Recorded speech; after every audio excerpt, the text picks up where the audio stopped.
Sir, do you know about the legend of Zelda? Link is to rescue the Princess Zelda from the evil Ganon, a classic video game monolith. The Legend of Zelda series established itself as essentially the action-adventure game series to ever be released. Games like A Link to the Past, Ocarina of Time, and Majora's Mask secured what was nearly a decade where an action-adventure game coming from outside the Zelda series was either Super Metroid Echo the Dolphin or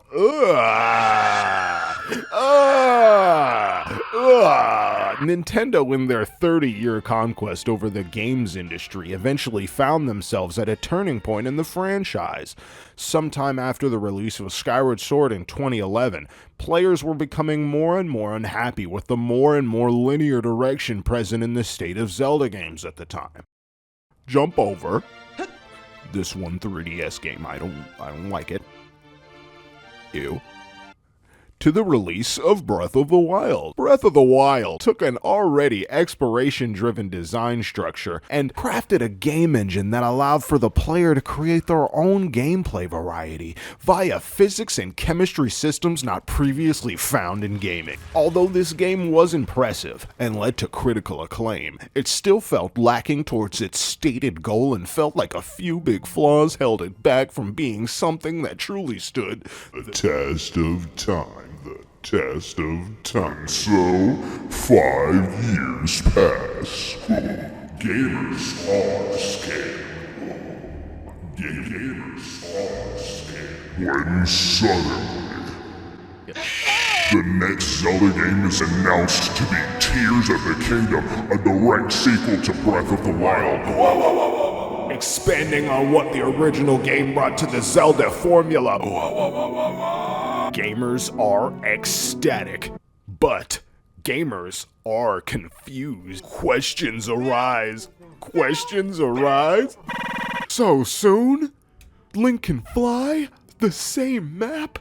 What about top-down Zelda? Am I gonna be gay for time travel? Is this story gonna be a focus? Band-aids? You gonna get in the pool with your band-aids on? The last direct sequel to a Zelda game was Majora's Mask in 2000, and 20 plus years has done more to Nintendo than it has to the entire games industry, so people had legitimate concerns, which thankfully, upon the release of Tears of the Kingdom were, according to the vast majority of review scores at the time, taken into consideration. Surprising players with the original Hyrule, set 3 to 5 years after the events of Breath of the Wild. Lurelin has been taken hostage by pirates. Eldin has lost its lava. Lookout Landing is now a headquarters, in addition to the islands that now float above Hyrule due to Ganon's upheaval, as well as the holes those islands came from acting as entrances to the depths, a secret area covering the entire surface area of Hyrule, taking place underneath it. The developers were notably careful to keep the reveal of the depths a secret until the game was released, seeing again the size of the pre-existing map while totally pitch black, asking the player to light their own path with bright bloom seeds through the depths, creating a tense atmosphere not previously available in Zelda games. The depths contrast with the surface, creating layers during traversal that stand unique to Tears of the Kingdom's design even years later. Horriblins with accompanying caves, likes, gloom hands, froxes in the depths, constructs on the sky islands, big bokoblins on the surface and the depths, and several more enemies that were added to the game to increase enemy variety, combat variety, the whole shebang. Visually stunning and plot-driven additions to an already massive game may not be impressive enough for some who may have missed the addition of a complex building mechanic acting as an enhanced battle, crafting, and traversal mechanic in its overwhelming complexity and player freedom. Listen, I have a measly confession to make. Even all the way back when they announced this game, I knew that it was a good-for-nothing, lousy, over-promising, wasteful, insulting, lazy piece of Come with me on a date with me. Come with me along on a date with me. My argument is obviously that this game sucks.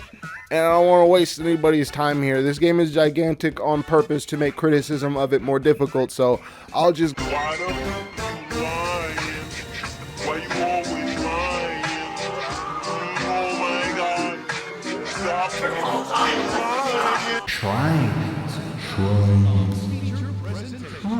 Shrines in the tutorial and their relevant concepts they were intended to teach being repeated several times through the game randomly. There's no rhyme or reason. It's not like they're around the first area of the game. Like, oh yeah, this is only in the first area where you would do the first temple. All of these are the easy shrines. Nope. Sometimes the challenge of the shrine is that there is no challenge. Go home. Teaching someone at random intervals throughout the world didn't work in favor in anything in Breath of the Wild. So let's just do that again, but worse. And like and so funnily bad that it's like a joke. We still have about 70 shrines left to cover. Don't worry though, these can be grouped into categories as well. See this target? If you use a bomb flower on it, it'll register as being hit. I'm not saying that having a puzzle with multiple solutions is a bad thing, but this is not a puzzle with multiple solutions. It's a puzzle with a kill switch. They don't let you create updrafts to skip puzzles and shrines, but this is okay for some reason. Maya Tat is not the same as Maya Mats, which is itself different from Maya Nas or Maya Otaki. There's Maya CR, Maya Umekis, and Maya Us. I made this graph. Look at this.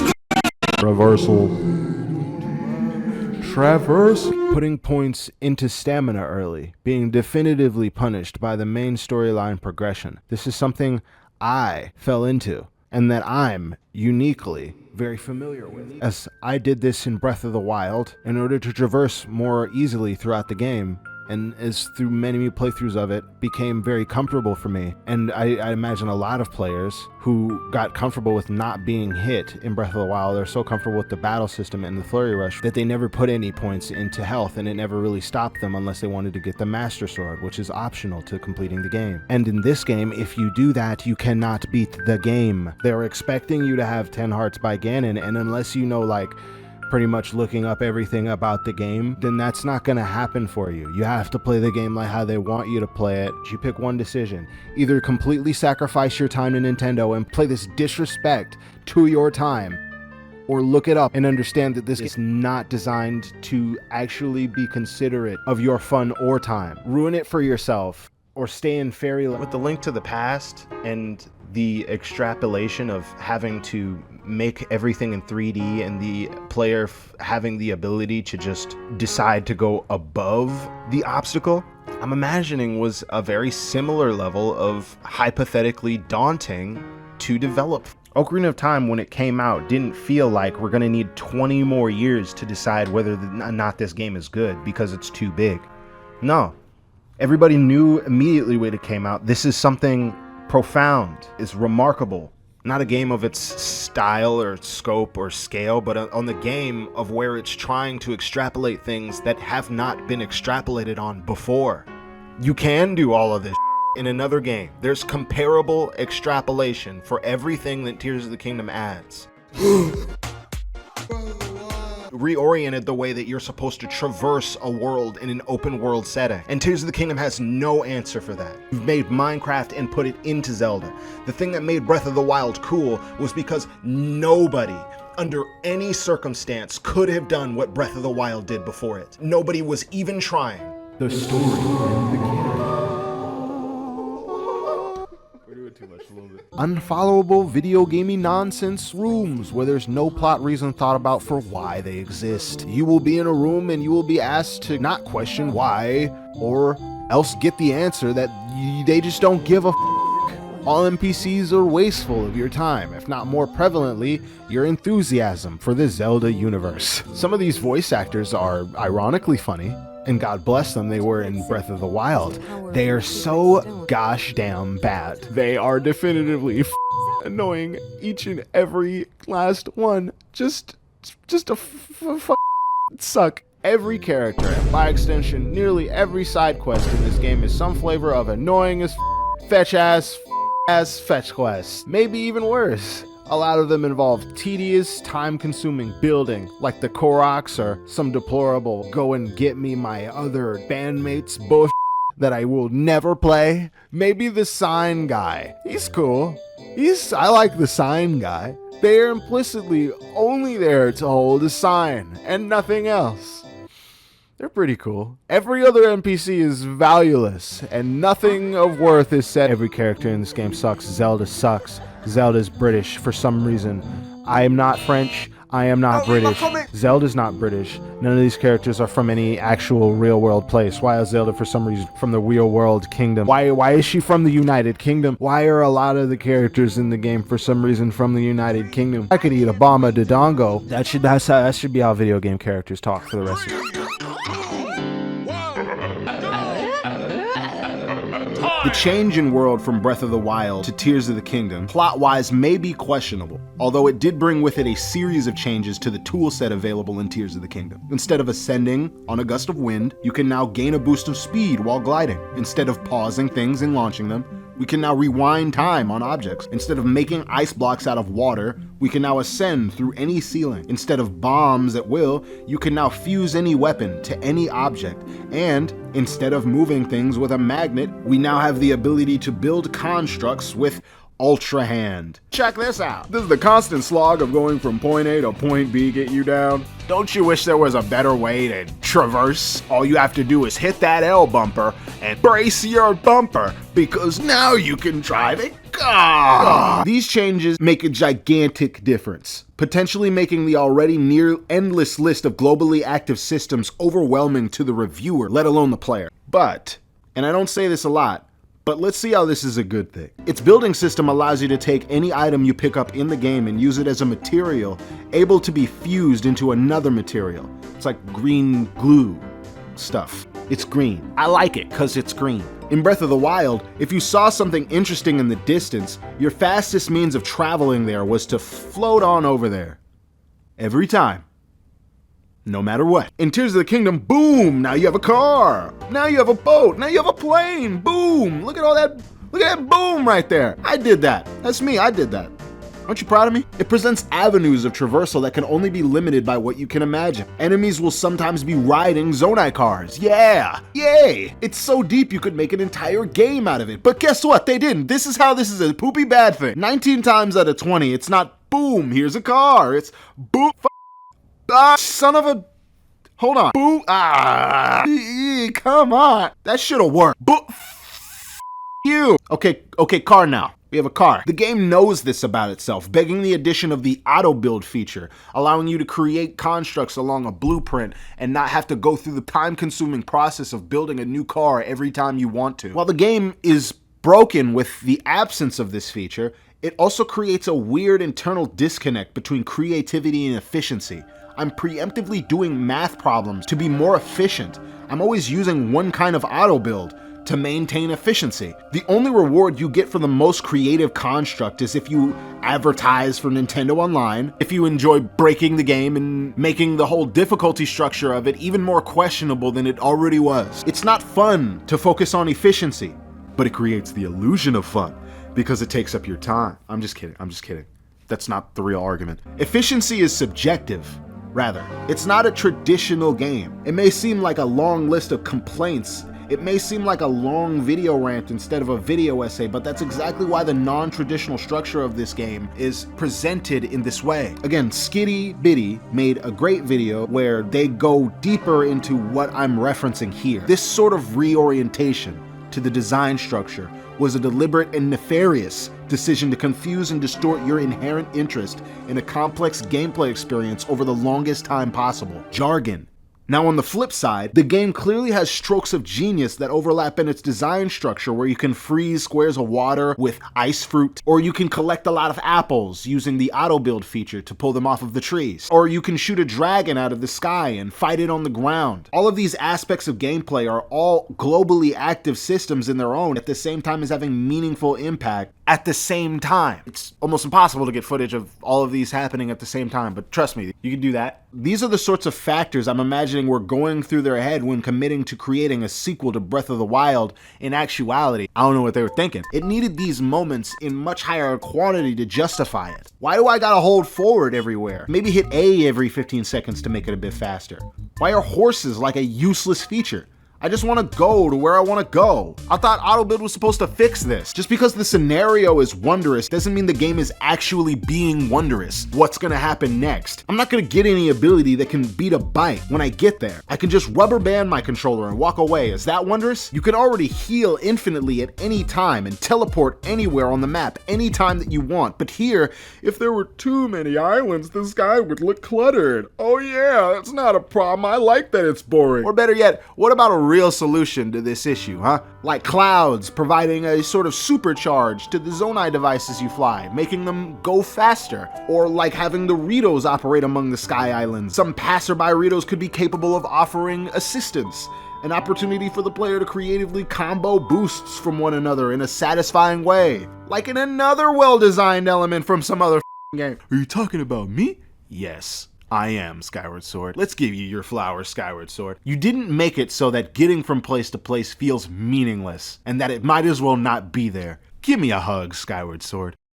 Wonder! I'm gonna have to excommunicate you for that bomb bowling though. That's just outright wrong. Most items in Tears of the Kingdom still perform no function, outside of being fusible, which isn't really a function. The game itself is a list of overarching systems that fall into each other for possible gameplay moments. It's more akin to something like Fallout New Vegas than it is to a Zelda game. This was a problem in Breath of the Wild, and this many inconsiderate problems falling over each other in an overarching gameplay system matters for the concept of the game's overall quality.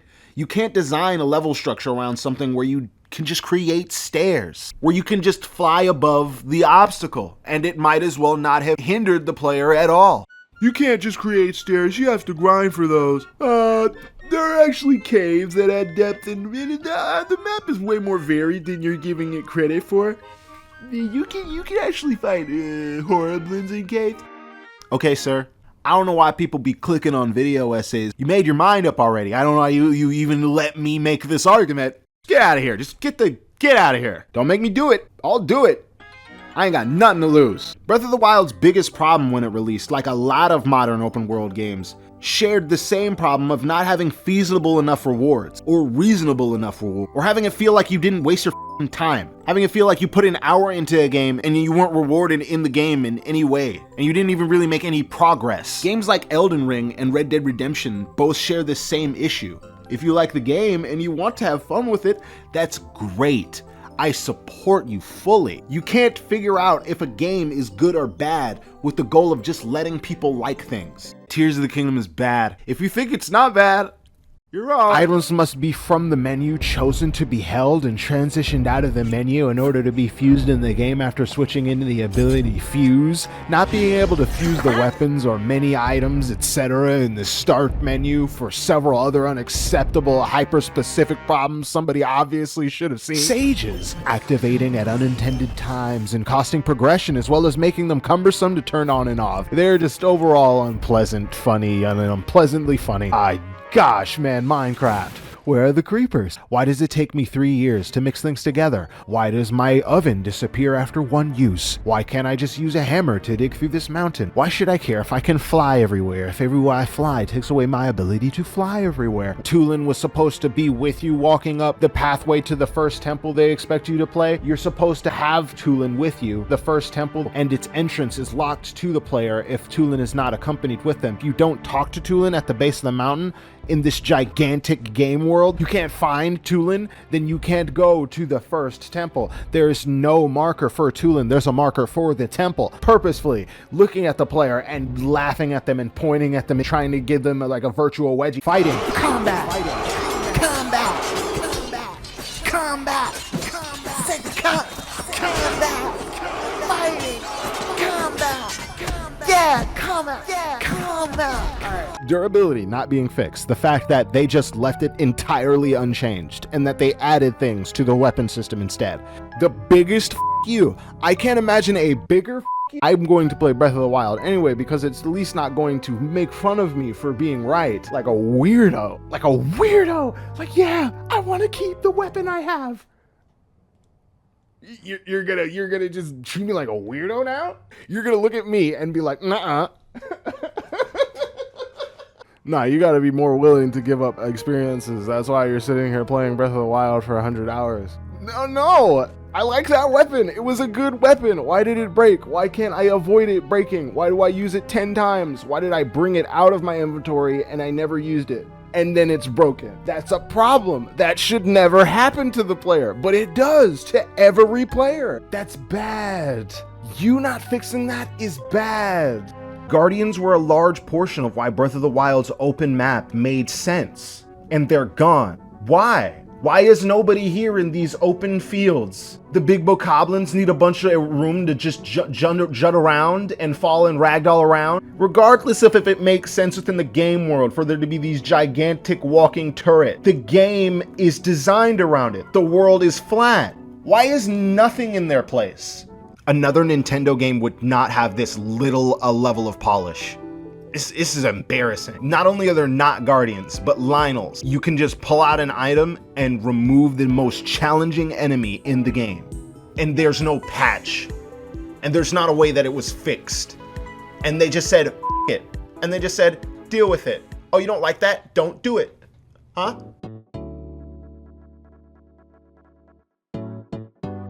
That's not even the case. I'm legitimately having more fun playing Breath of the Wild because it's more of a game. It's catered around the experience I'm having. It's not like somebody didn't think about what I was gonna play. Like how in Tears of the Kingdom is undeniable. They couldn't have accounted for all of the gameplay possibility. The player is too able to traverse, is too able to beat every enemy in Breath of the Wild, and is too capable of making the game a joke out of their own understanding of it. In Tears of the Kingdom, that's their only capability. The only thing that you can really do in the game is break it. But quite literally that the game they were designed around and the problems from that game that it wasn't designed around initially, they don't integrate into the new elements they added past not fixing those problems so much that it makes the game ultimately not fun at a final level. The main thing that you're getting from it is nothing. You're not getting anything. You're supposed to take an entire experience. You're creating the vehicle, the weapon, and where you're traveling to, and then drop all of that in a second because none of it mattered to the player. That doesn't make any sense. None of that makes even a lick of sense. Why I feel like it's such a hard thing to either explain that this game was made poorly on purpose or explain how a developer could possibly make a game too big and then be forced into a sort of flailing Geronimo. Like, these are lifelong game developers. These guys aren't stupid about scale and have no idea where that'll lead. Looking at a guy like Aegiker and how many classic video games he's been the main director of. You want me to eat that handful of bull? I don't want the audience to eat that handful of bull. Gameplay problems being too hard to solve, like, is one thing. But the story being so plot hole heavy, nearly plot hole oriented, says everything that I couldn't say. Like, why would they do that? Like, I mean, they have a grudge against players? Like, no. They have, like, they just hate the idea of where their game is viewed and perceived? No.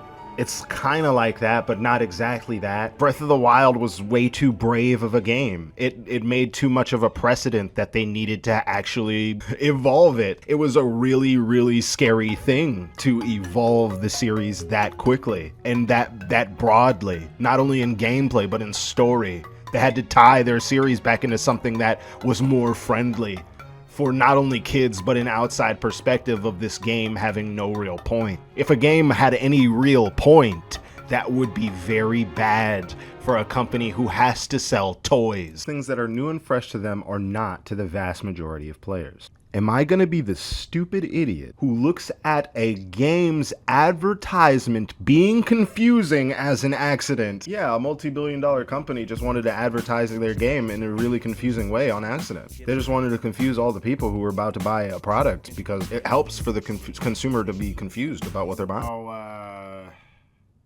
Now, as I spent 373,000 years writing this freaking video, a new Zelda game showed up that made everyone sort of go, where's Link? Shouldn't this be like Legend of Link? It forces new to happen. New cool things happen in the Zelda game. You could just get new enemy minions. It's like Minions, it's like Gru, it's like Despicable Me, and you get all the minions. It's a good game. It's pretty good. It's not that good. It's pretty alright. It's not that good. It's alright. It's okay, I guess, for like a game for girls. I don't know. I kind of like it. I have a diary. I kind of don't have a diary. The puzzle quality is among the lowest of all classic 2D Zelda games. The exploration is very lacking. The UI and a lot of the healing mechanics in the game kind of make no sense. But being in a structured 2D Zelda game helps this game a lot. Enemy variety gives gameplay a fresh feel, and the focus on puzzle solving and creative pacing brings you power consistently and makes you feel you're actually progressing through a well-made set of challenges that are satisfying. Zelda games haven't felt like this for a long time. The game feels fully realized, not so much fully featured or fleshed out, but there's a feeling of clear direction and certainty and where it wants to stand in the market. It's not confused about where it wants to be in terms of the Zelda series. Tears of the Kingdom, in reality, I don't know for sure what they were thinking. I'm only making the argument that it was on purpose because the alternative argument, one where Nintendo is so averse to player feedback they are willing to develop Minecraft and put it in a Zelda game just so they can avoid looking like they made a mistake, makes them seem even more foolish. The result is still a game so full of mistakes, it required a full year of polish just so you can build a plane you can then use to scour the environment for pieces of shit. The result is still a game where no character in it is allowed to reference the fact that you're allowed to fly and shoot a cannon and shoot a fire cannon and a laser. The result is still a game that can never be truly taken seriously and is always the butt of a joke. The result is still a game that no matter how much work is put in behind it, no matter how seriously the developers took the development of it, can never add up to something more than a simple, stupid distraction. A stupid little nonsensical toy meant to waste 5 minutes. Thank you for wasting almost 30 minutes of your life watching somebody complain about a Zelda game. If you enjoy the video, stick around. I'm gonna make more of these sequelitis style reviews in the future. It'll probably be like at least another month before I make the next one. Be a little secret, but it's not gonna be a Zelda game, spoiler. They've announced the Switch 2. There's probably gonna be another Zelda game in that style. I'll have to comment on that when it happens, but until then, no more Zelda. I'm so done with Zelda. Again, thank you for watching. Bye. Or you know, watch me sit here until the screen goes black.